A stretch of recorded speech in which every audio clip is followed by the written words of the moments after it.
Thank you very much, Annie, and welcome everyone this evening to this webinar where I'll be presenting an introduction to upper limb constraint induced movement therapy. As Annie mentioned, my name is Lauren Christie. I'm an occupational therapist, clinician researcher here in Sydney, Australia. And my PhD studies focused on CIMT. I would just like to start by acknowledging that I am presenting this webinar from the lands of the Gadigal people of the Eora Nation. I also acknowledge the traditional custodians of the various lands on which you all work and are meeting today, and the Aboriginal and Torres Strait Islander people participating in this webinar. I pay my respects to elders past, present and emerging, and celebrate the diversity of Aboriginal peoples and their ongoing cultures and connections to the lands and waters of Australia. Before we start too much into the webinar this evening, I just wanted to highlight some really useful resources for you all that you can come back and refer to following this evening's webinar.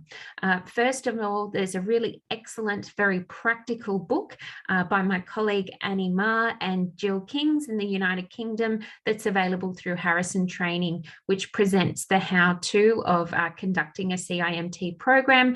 And there's a version of the book now both for adults and pediatric populations, which can be very useful. A couple of the key recent systematic reviews on CIMT, which I'll be referring to during today's presentation. And some additional resources that can be very helpful in terms of describing the components of a CIMT program, which I'll be going through in a bit more detail this evening. That first reference by Edward Taub and colleagues from the US, the supplementary materials provide some really useful information explaining the different components of the transfer package, and the two additional texts there on the slide from Dave Morris are very useful in terms of categorizing the overall CIMT protocol. So this evening will be presented in two parts. First of all, I'm going to give you a very brief background to CIMT, the people who might be suitable to receive a CIMT program, and then we're going to discuss in a bit more detail each of the core components of a CIMT program. And throughout that second half of the presentation, we'll have a little bit of a look via a case study at the application or implementation of CIMT into practice. So CIMT is an intervention that was initially developed in the 1970s to overcome upper limb impairment after stroke. Within the literature, there's now a wide range of different protocols that have been published. However, a CIMT program must have the following three core components. The first is intensive graded practice using the affected upper limb to enhance task-specific use. The second component is wearing of a restraint on the non-affected upper limb to enhance use of the affected arm. And the final component is a transfer package, which is a series of behavioural techniques focused on supporting the person to generalise the skills that they've been working on in therapy into use of their affected arm in day-to-day life. There was two systematic reviews published in 2015 that looked at CIMT. The one published by Cochrane by Corbetta and colleagues included 42 randomized controlled trials and found CIMT to result in improvements in arm function. There's also been a review by Quackle and colleagues that also demonstrated improvements in amount of arm and hand use, quality of arm movement, and as well as improvements in function in activities of daily living. CIMT is a strongly recommended intervention for people with upper limb impairment within our national stroke guidelines here in Australia in terms of improving arm function. And more recently in the living guidelines that we have here, this has been further updated with an additional week recommendation demonstrating that CIMT is effective in terms of improving arm weakness after stroke also. Yet what we know from an audit of 110 rehabilitation units across Australia, less than 11% of eligible stroke survivors receive CIMT during their rehabilitation. So there's a number of barriers that have been investigated in relation to CIMT delivery, including therapist-related barriers such as lack of knowledge and skills, patient-related barriers such as their physical suitability for a program, and organisational related barriers such as lack of resources. So we're hoping that this evening we can start to address some of those barriers in relation to knowledge and hopefully inspire you to consider delivering CIMT to eligible people within your workplace. So I'm now just going to discuss a little bit more about the core components of a CIMT program. As I mentioned, there are three. The first is intensive graded practice using the affected arm to enhance task-specific use.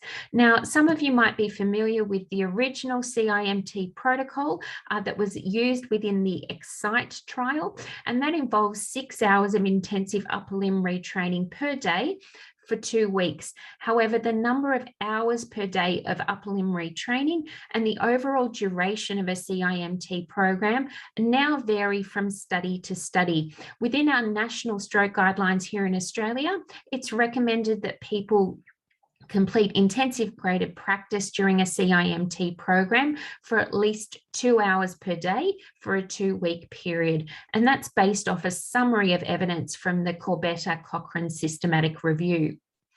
The second core component, which is generally the component people are most familiar with, is wearing of a mitt to encourage as much use as possible of the affected upper limb.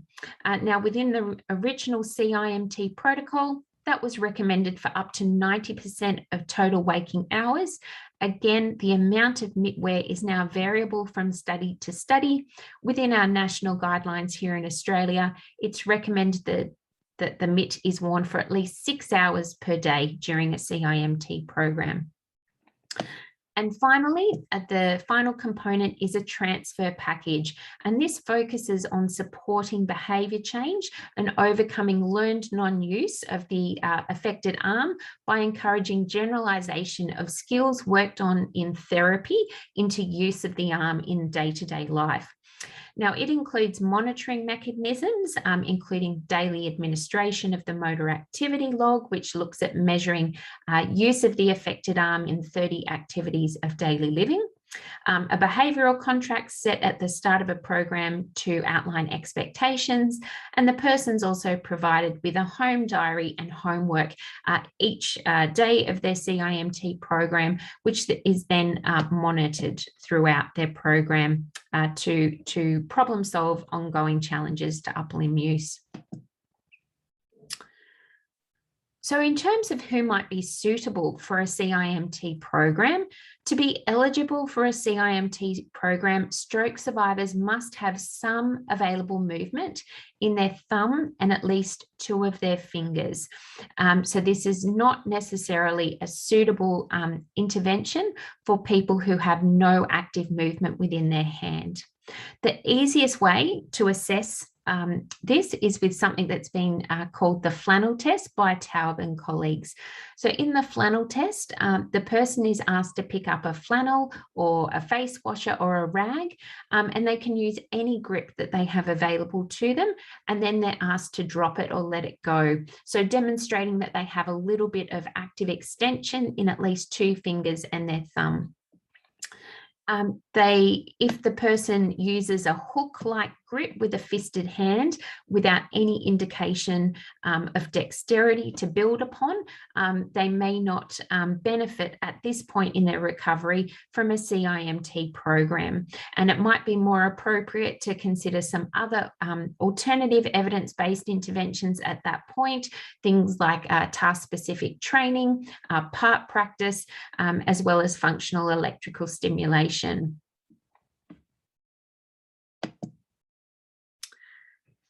So who may not benefit from a CIMT program. So as I've mentioned, there are some physical requirements. So it's very much an intervention that's really most suited to those with mild to moderate upper limb impairment.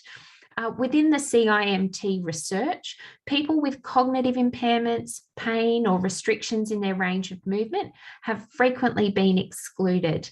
But in practice, we should be considering this and whether someone's would benefit from a program for anyone who has learned non-use of their affected arm, and taking into account, are they committed to increasing their arm use? And if so, would they potentially be able to participate in a program if they had additional support, maybe from a carer or support person? The other thing that might be important to keep in mind is thinking about how you can individually tailor a CIMT program to meet the person's individual needs. So if there's someone who maybe fatigue is a problem, could conducting shorter therapy sessions but spread over a longer duration, so say 3 weeks rather than a 2-week program, be more effective in terms of meeting their needs? Some other key considerations could be the level of the person, if the person has memory impairment, because they might then have the potential to find it challenging to recall tasks that they're practicing or trialing at home, to be able to accurately report back when completing the transfer package and self-assessment measures like the motor activity log. So supporting that generalization of skills into their everyday life. Similarly, the program might not be suitable if someone has moderate to severe aphasia, if receptive aphasia, particularly if they have an inability to follow instructions, or it would be challenging for them to complete self-rating measures.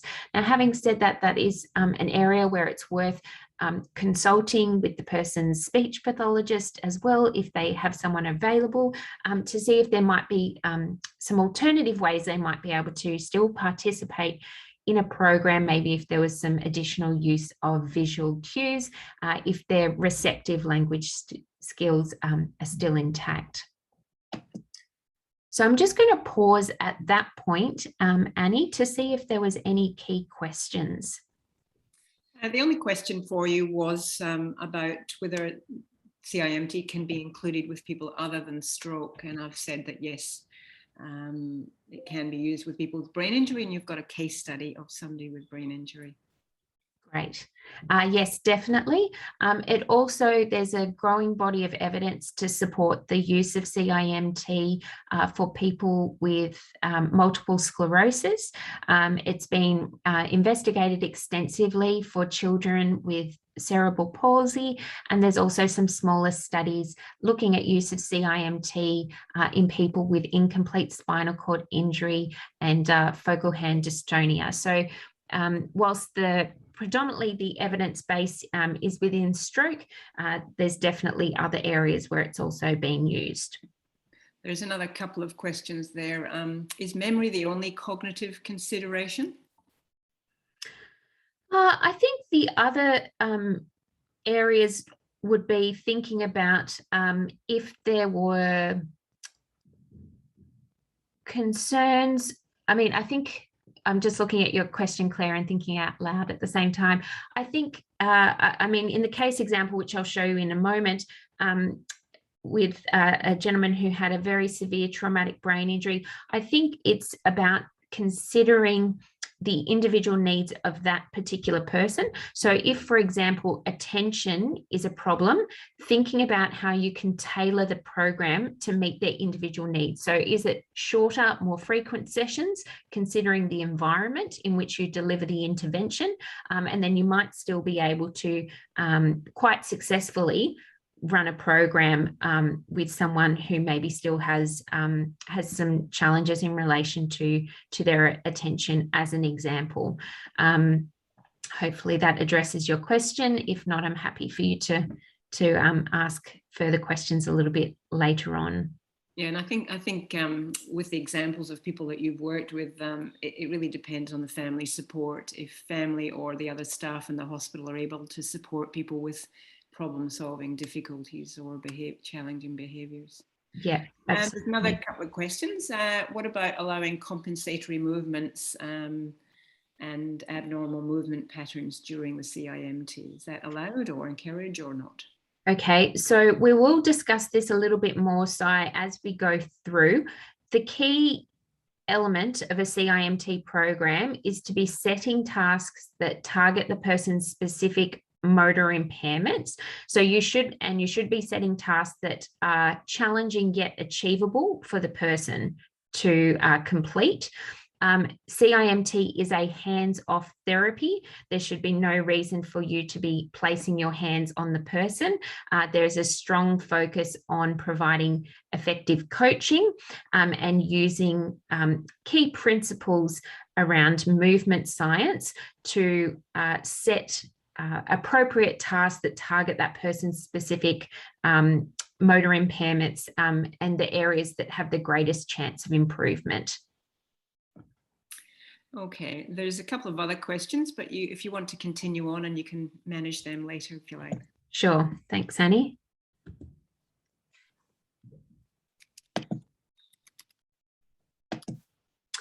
Okay, we're now just going to discuss each of the elements of a CIMT program in a little bit more detail. So the first being intensive graded practice using the affected arm.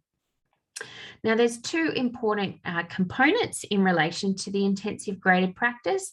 The first is shaping tasks, which I'm going to describe in a little bit more detail in a moment, but it's a training method in which tasks are gradually made more difficult throughout a person's CIMT program and are targeted at their specific motor impairments.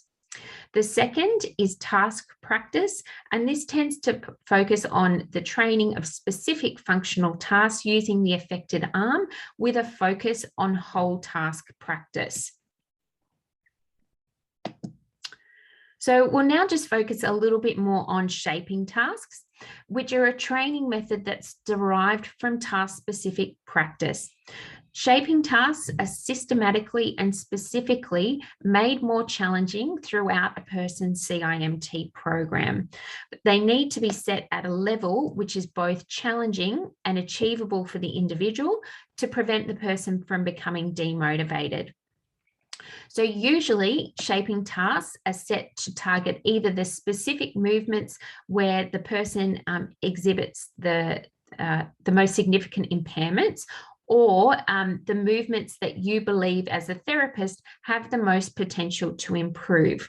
Another important consideration is thinking about what the individual's goals are, the specific tasks that they wish to achieve, and what are the motor components that they require to be able to achieve those tasks. So shaping tasks are generally set in a series of 10 time trials. Each time trial is generally 30 seconds to 2 minutes in duration, and that should be a task that can be completed multiple times within that time frame because you're trying to increase the intensity of practice. So we want to see multiple repetitions per time trial. As I mentioned, the tasks are gradually increased in terms of their level of difficulty throughout a person's CIMT program. So as you complete the 10 time trials, if you are seeing an improvement in performance, the next time you complete that task again, that task will be progressed in terms of the level of challenge by adapting one of the parameters, and that's often referred to as a shaping progression.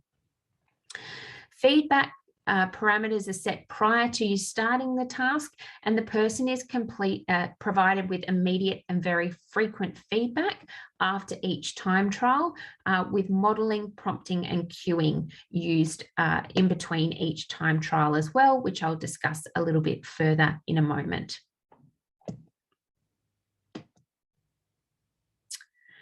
So this is just an example of a description of a shaping task, but I'm going to show you a video in a moment. So if this was the shaping activity, the person might be given the task of flipping over dominoes with 6 dominoes evenly spaced across the table in front of the participant, and the distance from their body is measured to make sure that you're consistently setting up the task in the same way. The person's then asked to turn over each domino using their thumb, do as many as you can in 30 seconds. You then time that. And this might be a task that's focused on improving their lateral pinch grip and their wrist extension. You then record the number of dominoes turned over on a graph, which I'll show you in a moment, and provide the person with feedback about their performance and their quality of movement. So for example, you flipped over 5 dominoes that time. The quality of your movement was better. You were able to form a good grasp between your thumb and finger. And then the task might be graded to increase the level of challenge as you go along, maybe by using smaller dominoes as the target. Usually, you'll be able to complete about 2.5 time trials or activities within a 1-hour window of a CIMT program.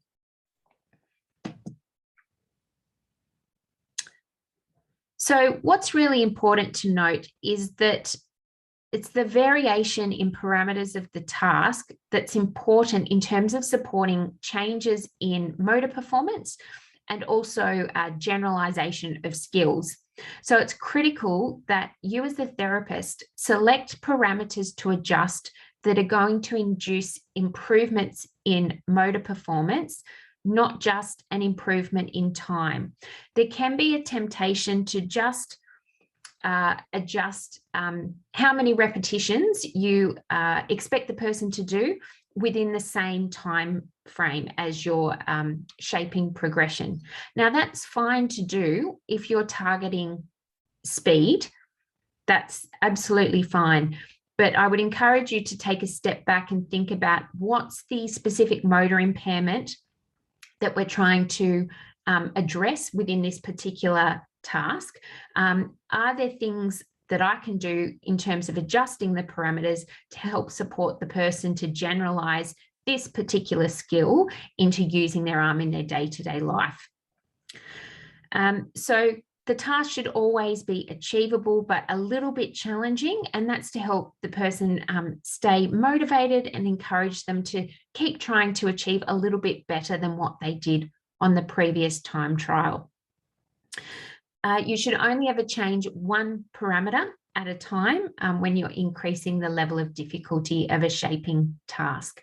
So there's some lovely examples there from Annie and Jill's book on the slide. So thinking about the load. So if you make an object heavier to challenge the person's strength, reducing the size might challenge their dexterity, or increasing the influence of gravity to challenge their strength further.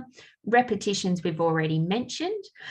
Time could be used, either reducing the amount of time it takes them to complete the task or the number of accurate repetitions in the same amount of time, or also thinking about whether if fatigue or weakness is an issue, increasing the amount of time the task is carried out for to encourage to support endurance.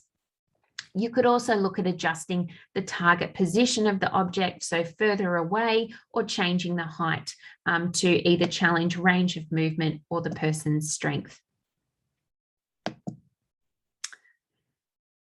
So feedback and coaching are really important within shaping tasks.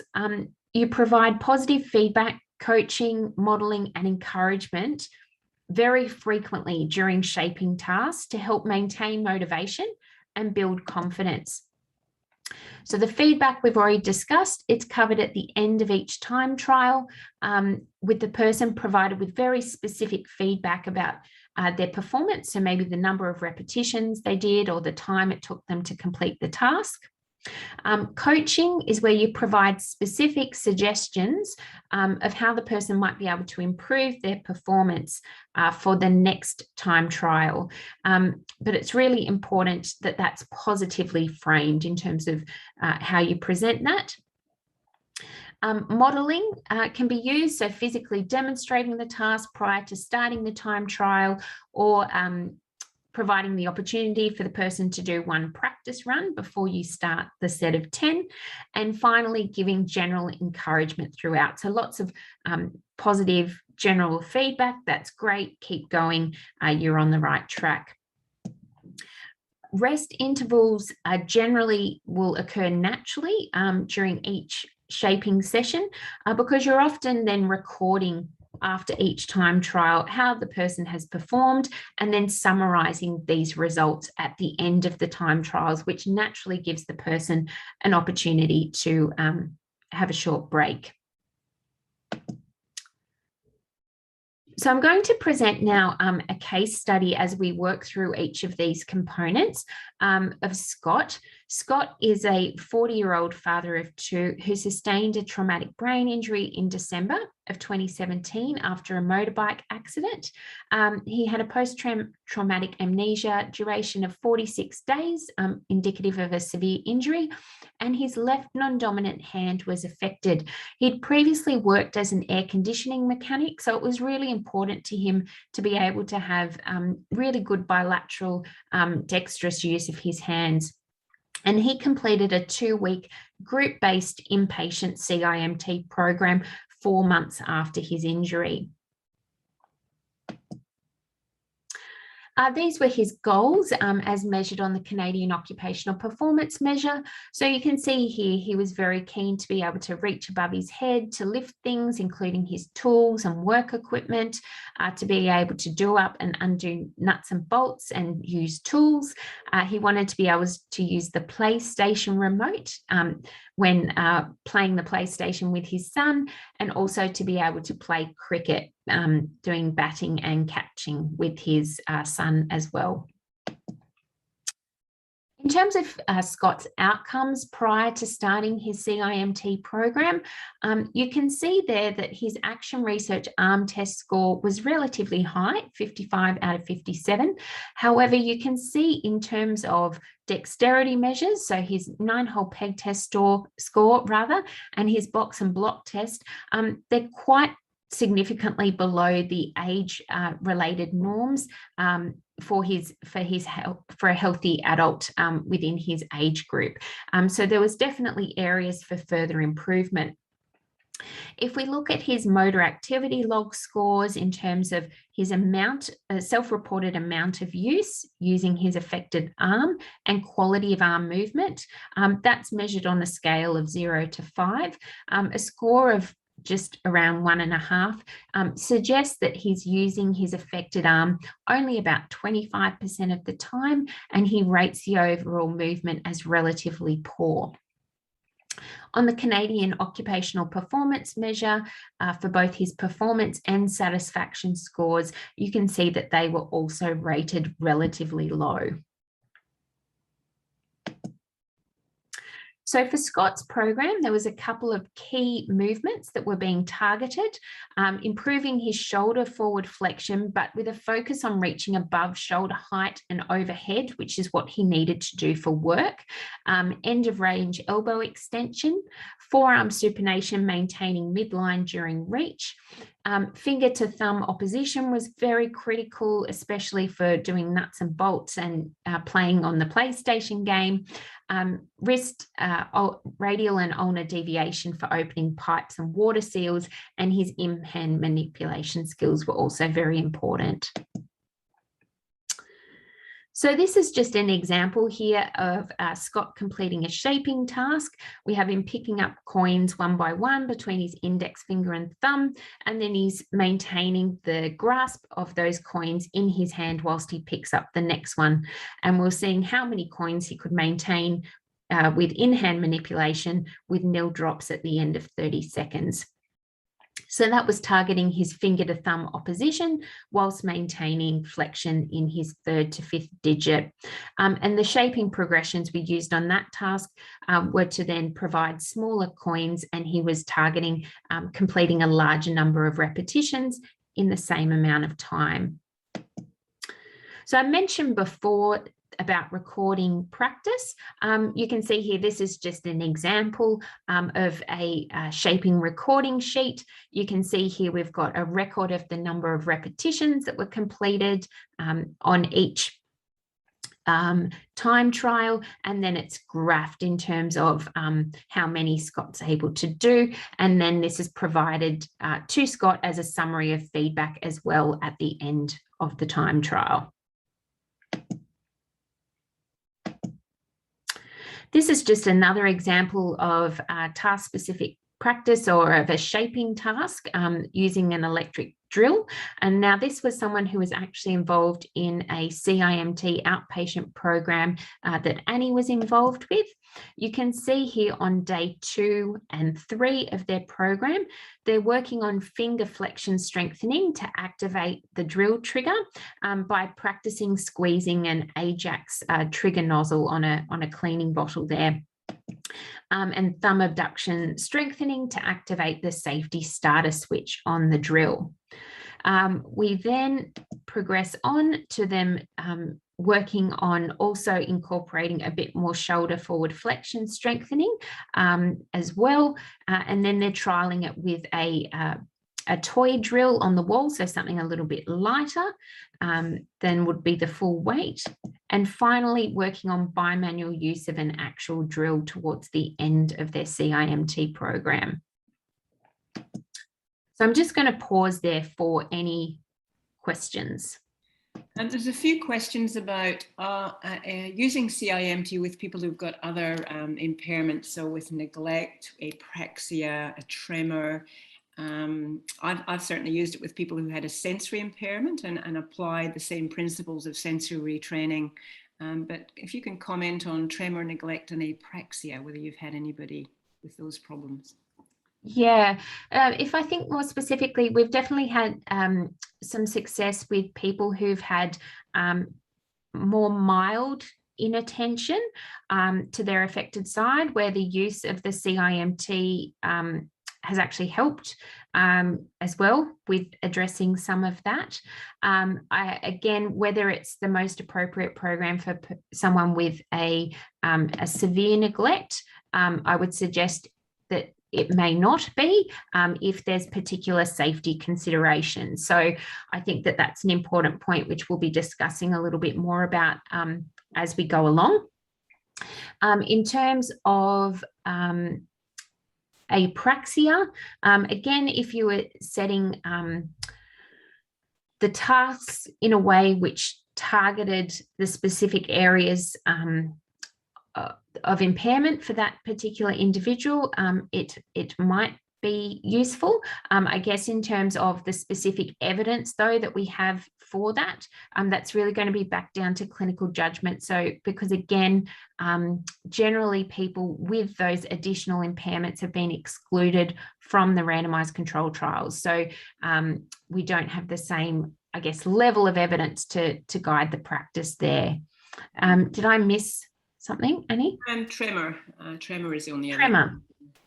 Yeah, so I think it can be very helpful for if someone has a tremor. So again, if you're making sure that you're training the specific contributing factors to that tremor. So is it because the person has a difficulty with switching on the right muscles?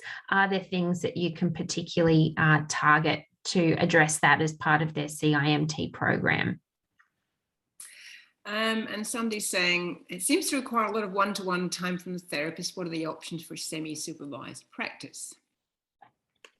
Okay, so we'll probably cover that a little bit later on as well, but definitely from both my clinical experience and also within my PhD work with the Active Arms study, we had a number of sites that participated in that study, which were public health services in southwestern Sydney, who were able to deliver CIMT programs in group-based models. So looking at occupational therapists and physiotherapists working together, maybe with some support from an allied health assistant or students in some instances, but there's definitely a wide range of options around reducing the amount of one-to-one therapist time. Definitely within the example that I'm providing here with Scott, The functional task practice, which I'm about to get to in the moment, whilst his shaping tasks were generally done one-to-one, the functional task practice was generally done in a group-based environment with an allied health assistant supervising around 3 CIMT participants at the same time. So it's definitely feasible that there's elements of a program where you can have multiple patients undertaking tasks at the same time. Yes, I think you've answered somebody else's question about how you get the amount of practice and repetitions in when somebody's how you share that work around and the practice supervision. Yeah, I can see multiple questions there about the 6 hours per day for 2 weeks. As I've just mentioned in the background slides, I would encourage you all to go and have a bit more of a look at some of those key references, because the evidence now, there's a wide range of different models available. And so 2 hours of active practice per day for 2 weeks, as is recommended in our guidelines, is far more feasible, particularly for those of you working in public health settings, than 6 hours per day. But there's a lot of different models out there, and it's about picking a model that's going to work effectively for that particular individual, but also within your particular clinical context. Okay, maybe continue on, and there's a couple more questions you can tackle later on. Great, thanks, Annie.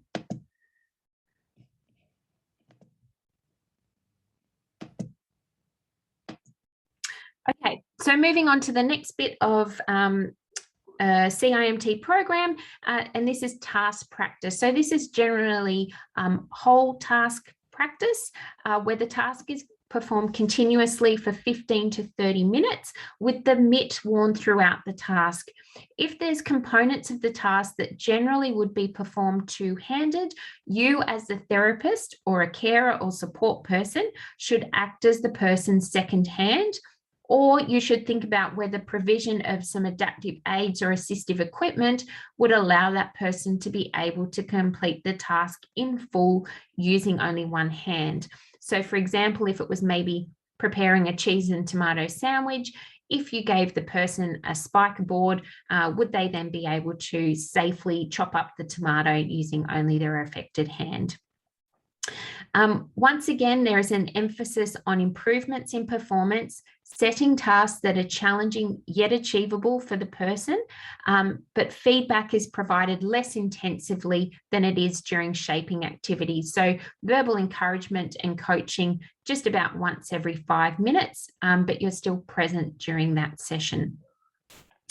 So just to give you some ideas of some task practice things you could do, things like preparing a sandwich, as I've mentioned, washing up, setting a dinner table, folding laundry, making a bed, or eating a meal using their affected hand. So some examples here for Scott. This is his functional task practice.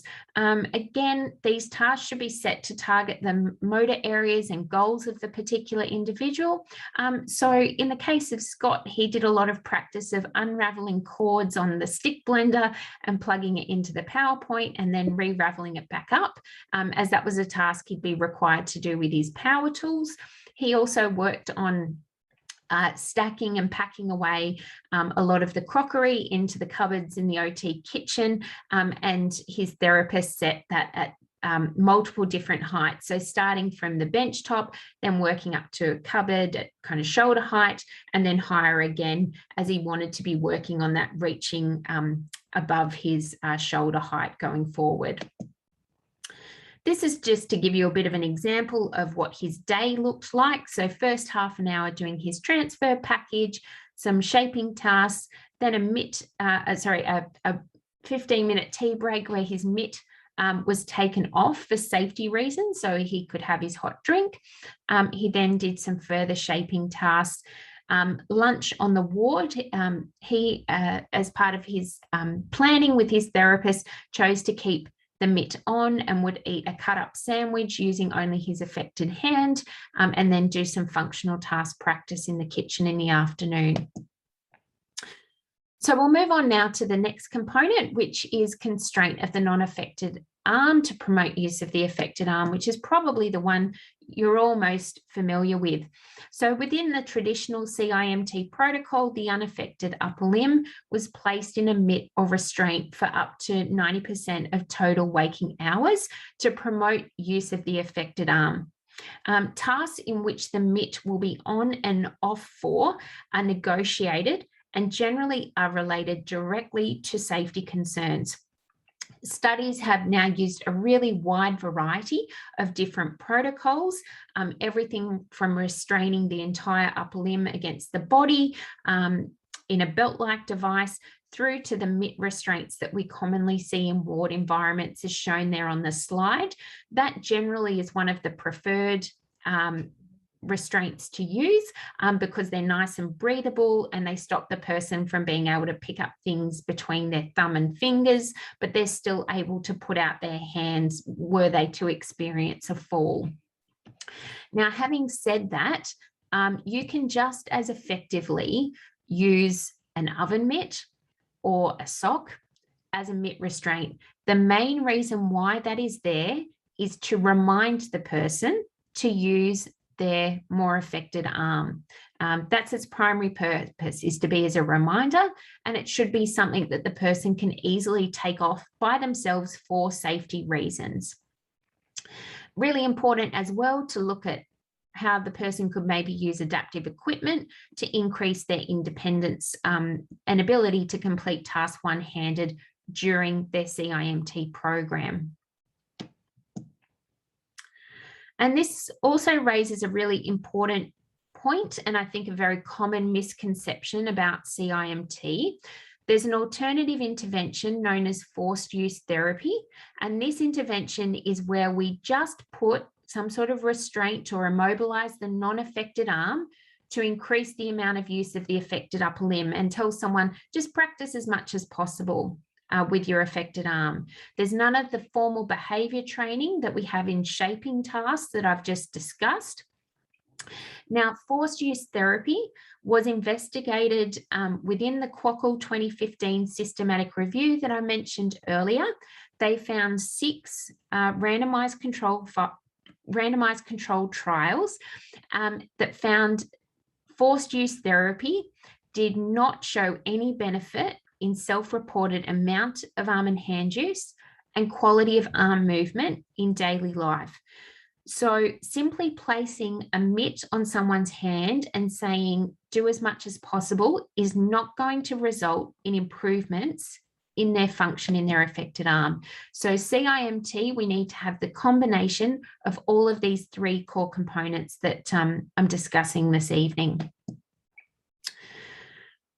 So this is just to give you a bit of an idea. We've got a more detailed mitt on-off schedule, which I'll show you in a little while, but just as an idea for Scott, on waking in the morning, he would use a loofah so that he could wash himself one-handed, but he would remove his mitt for things like toileting, shaving, hot drink, using the electrical jug in breakfast group for safety reasons, and obviously didn't have his mitt on at night. And this is just an example of a signpost placed above his bed. This just helped to remind the broader multidisciplinary team that he was on a CIMT program and what some of the key safety considerations were in tasks where the mitt had to be offed. Finally, we're going to move on to discussing a transfer package to support transfer and generalisation of the skills worked on in therapy into use of the arm in daily life. So the transfer package is a set of behavioural techniques to facilitate transfer of the improvements that are worked on in therapy sessions into supporting generalisation and use of the affected arm in day-to-day life. So a transfer package, as described by Taub and colleagues, has these components. There's a behavioural contract, and that is set at the outset of treatment. You as the therapist negotiate with the patient and possibly separately a second contract with their carer where they agree what activities they're going to use their affected arm for as much as possible outside of their therapy sessions with you and when it is safe to do so. So you will negotiate within that contract the specific activities that they're going to practice at home, as well as things where the mitt must be off for and things where they'll need someone else to be their second hand. And often people will get that contract witnessed and signed to emphasize its importance. It's really about relaying to the person that this is almost like boot camp for your arm. You're about to do a very intensive program and it requires you to be very committed. The next components relate to what happens at home. So more specifically, so a daily home diary is provided where the person can write down activities where they've used their affected arm, things that were frustrating or that they experienced problems with, as well as any highlights or achievements. And you will then review that as their treating therapist each morning of their CIMT program, and work out with them if they have come across any challenges. Are there ways you can help support them to problem solve some ways they might be able to achieve that activity, whether it's through adjusting the task or maybe providing some further adaptation, adaptive equipment. In terms of the home skills assignment and home practice, the home skills assignment generally involves the person being assigned 10 activities of daily living to practice at home, 5 easier and 5 hard, and then they provide you with feedback on how they've performed those. Usually it must be a task that can be completed repetitively, so the person again is getting up that amount of practice. So it could be things like folding the laundry possibly. The home skills assignment is administered daily from the second day of treatment. And again, if it's a task that would usually be performed two-handed, the person's carer acts as their second hand, so they don't take their hand out of the mitt. Home practice is an additional 30 minutes of practice where you might set some specific tasks for the person to work on. If you develop their daily schedule and you note that they tend to be someone who's quite sedentary outside of therapy time. So if they tend to be someone who spends long periods of their day just sitting, maybe watching the television, you might want to set some additional things for them to practice at home, again, to drive that neuroplasticity change through doing lots of repetitions of practice.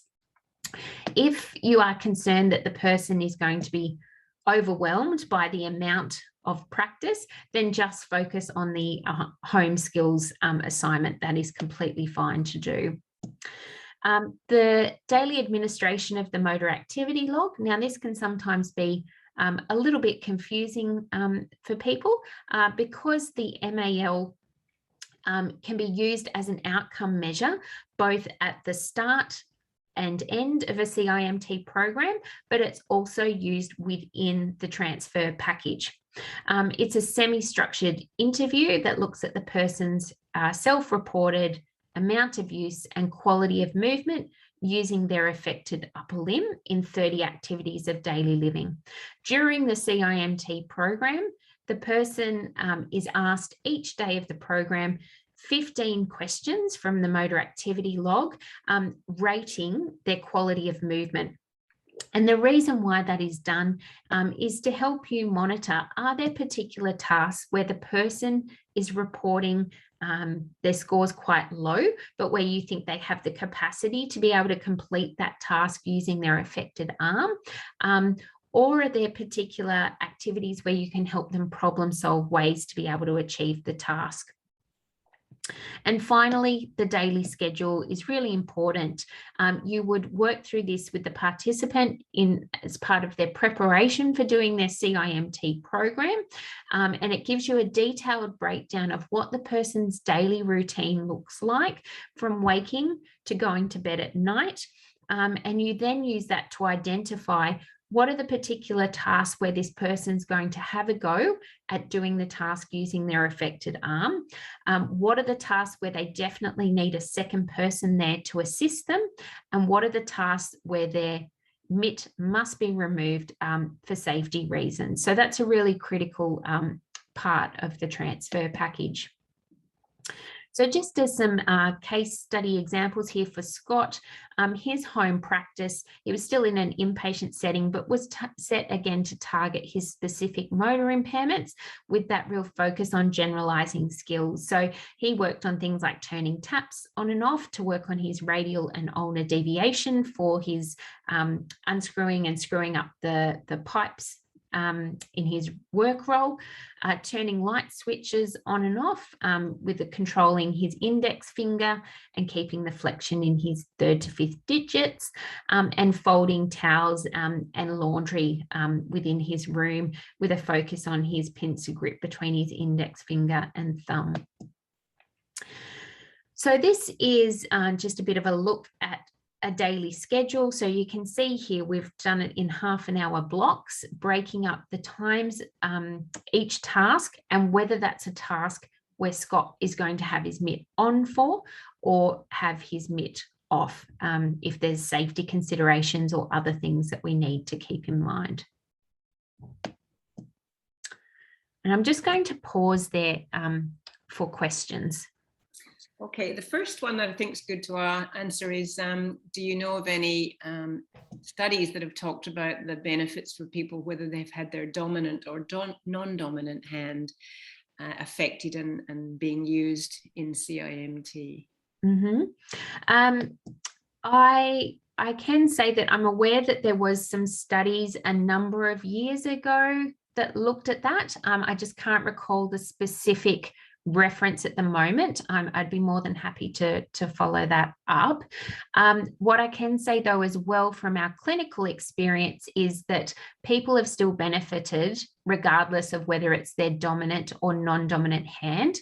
I think it's very important though when you are educating someone about a CIMT program before they start to really set the scene in terms of explaining that during this 2-week or 3-week period, you might be asked to do some things using your affected hand that you wouldn't normally do with that hand.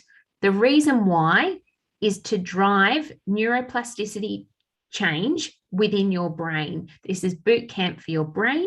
We're trying to maximize opportunities for you to practice and get in lots of repetitions to drive those changes within your brain. So really framing that there might be some things within this 2-week period that seem a bit unusual, but that's why you're being asked to do these particular tasks using what would normally be your non-dominant hand. It's about boot camp for the arm.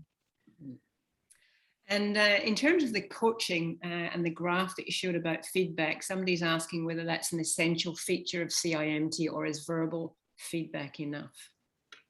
I would say that graph is based off the suggested model from the Taub Clinic, who originally developed CIMT. I will say again from clinical experience, that can be really useful, and for CIMT participants, it's a really useful for them to be able to see the visual feedback about the change in their performance over the repetitions.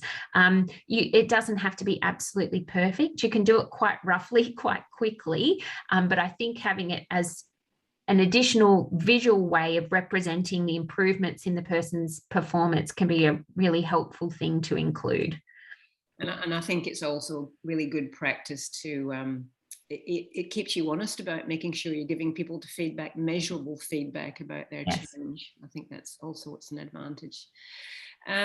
Somebody was asking about shaping, just wanting clarification of how many shaping tasks would be included in a typical CIMT program, maybe in a session and overall. Yeah, sure. So as I mentioned earlier, so usually you do about 2.5, so 2 to 3 shaping activities per hour is generally what you can fit in. So that will give you a bit of a guide, and then I guess it depends on the number of hours of practice that the person is doing per day as to how many of those.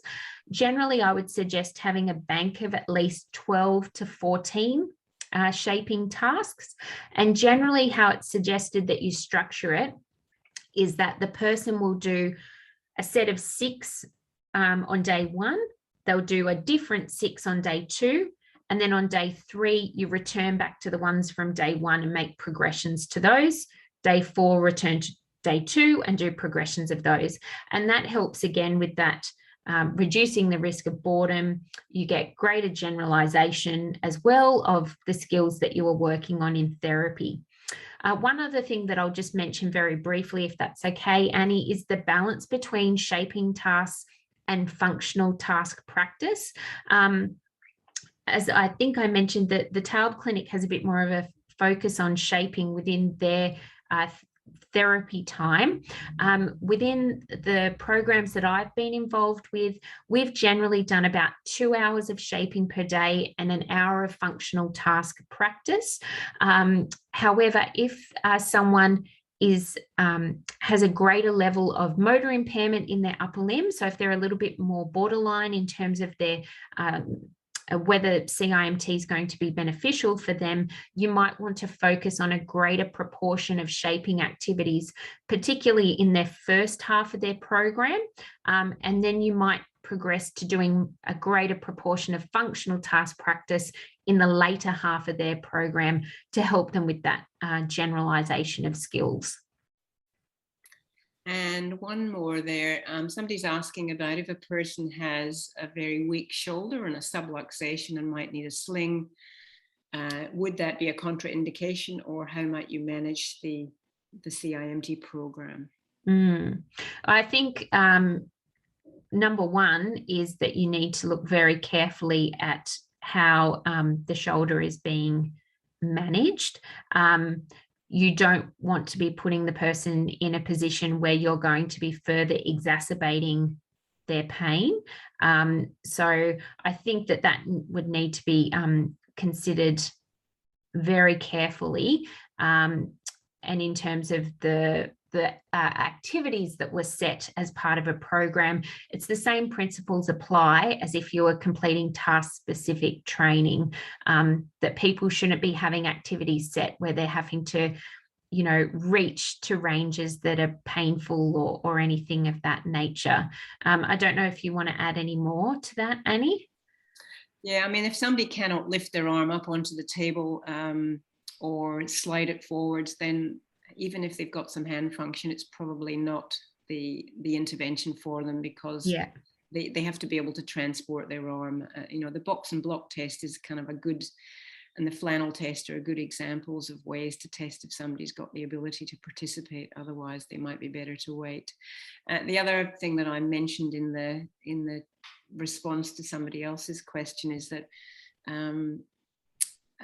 most people who have the level of hand function we're talking about usually do have some shoulder control. It's fairly unusual to have somebody who's got no shoulder control but has hand function. Yeah, you know, we do see people like that, but it's much less common. Yeah. Thank you, Annie. Shall I move on? Yes. Okay, great. So I just will now highlight, just as a summary, this is the amount of practice that Scott achieved within 10 days of group-based CIMT. You can see that he's achieved over 13,000 repetitions and an additional 13 hours of upper limb practice within that 2-week time frame, which is really quite phenomenal. In terms of his outcome measures as well, you can see that he's had some pretty significant improvements, both at the end of his CIMT program, but then also what we found quite exciting was that we measured again then 4 weeks later, and he'd had even further improvements with him continuing to use his affected arm in his day-to-day life.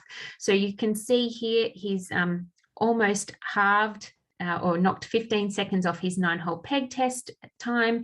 He's almost doubled his box and block number of blocks that were moved, and he's hit the ceiling effect, reached full marks on the ARAT. He's also reporting that he's now using his affected upper limb about 3/4 of the time, and is rating the quality of the movement much higher than previously.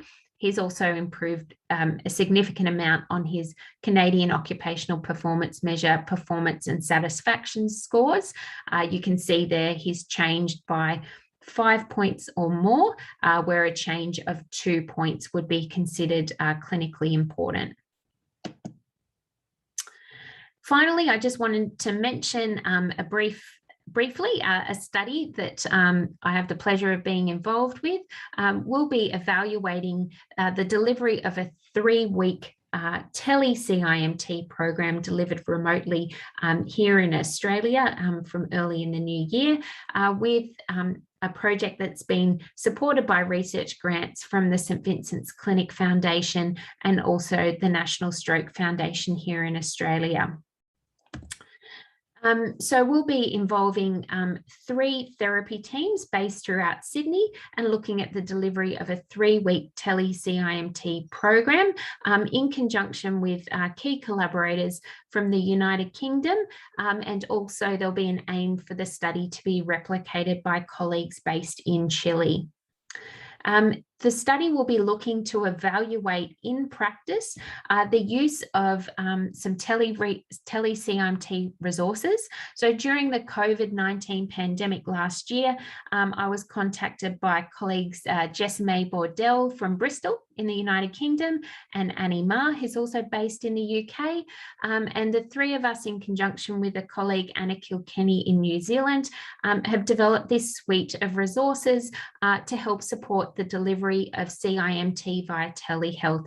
So I'd encourage you to all go and have a look at our website. We're very proud of it. And those resources will help you to hopefully deliver CIMT in your practice. We've developed it in such a way that it can be delivered remotely, but the resources that we have available there can just as much be used in either a hybrid program or if you were conducting a program directly face-to-face. So I hope that that would be a useful resource for many of you. And I'm just going to wrap up there, Annie, and just see if there's any final questions, and thank everyone so much for attending this evening. Most of the questions that you haven't been able to get to, I've answered in the chat, and hopefully people can see them. But for anybody who's listening to the recording, I think the most important questions you've addressed live. Okay, great. Thank you so much. I just also am conscious that unfortunately one of my slides didn't appear to play some video resources, which will help support people developing their understanding of shaping activities. And so I'll ensure that we include links to those videos, which are readily available on YouTube, to Annie to place up with the recording of the webinar as well. Okay, good. Lauren, the link to Lauren's tele-CIMT program is also on the StrokeEd website under our resource collection. So that'll encourage more people to use it, I think. Okay, thanks to everybody. We'll stop the recording now and say good night or good morning to everybody.